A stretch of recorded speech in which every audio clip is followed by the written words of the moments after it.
Добар ден, драги ученици! Јас сум Кристина Андрик Стојановска и сум оделински наставник во Основното училиште Аврам Писевски. На денешниот час, по предметот математика за четврто оделение, ќе ги разработиме стратегиите за собирање и одземање на двоцифрени броеви. Ајде да видиме што треба да научиме на денешниот час. Треба да знаеме да собираме и одземаме со полна десетка, да избереме соодветни мисловни или пишани стратегии за пресметување кои вклучуваат собирање и одземање и да избереме и најдеме одговори на проблеми со собирање и одземање, да објаснуваме и покажуваме како сме стигнале до резултатот. Прво, да се потсетиме како може да се изведат собирањето и одземањето. Може хоризонтално и вертикално. Кога собираме и одземаме вертикално, секогаш ги пишуваме десетките под десетките и единиците под единиците. Прво, ќе почнеме со пример за собирање. Например, 33 плюс 61 е 94. За полесно да го пресметаме збирот, можеме да ги заокружиме броевите до најблиската десетка. Така, бројот 33 го заокружуваме до најблиската десетка, а тоа е бројот 30. Тогаш ни останува уште 3 единици. Пишуваме 30 плюс 61 е 91.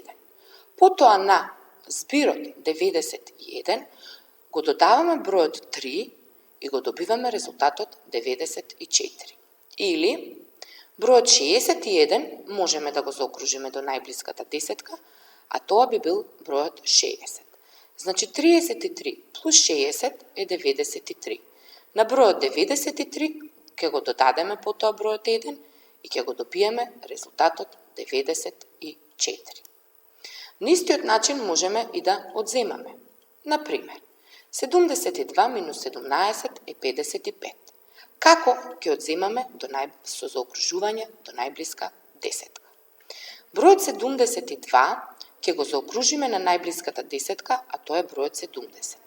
И ќе пресметаме. 70 минус 17 е 53. Потоа, на резултатот 53 ги додаваме оние две единици, односно бројот 2, и ќе го добиеме конечниот резултат 55. Или можеме и бројот 17 да го заокружиме на најблиската десетка, тоа би бил бројот 20.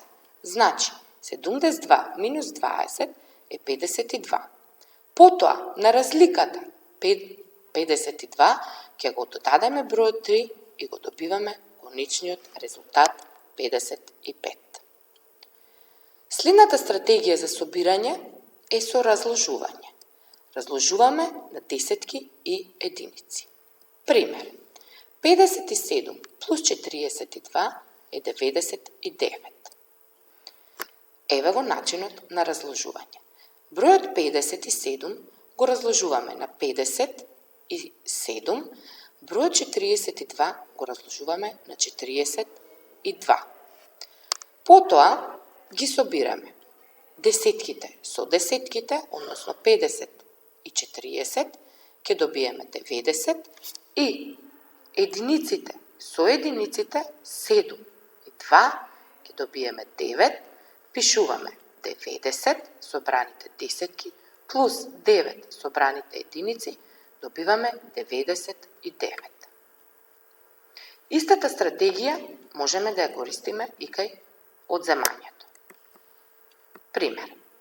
88 минус 45 е 43. Што правиме? 88 го разложуваме на десетки единици, 80 плюс 8, сите тоа во заграда, потоа го ставаме знакот минус, бидејќи одземаме, и 45 повторно во заграда го разложуваме на десетки единици, тоа е 40 плюс 5. Ги одземаме десетките, значи 80 минус 40, добиваме 40 и единиците со единиците 8 минус 5 добиваме 3.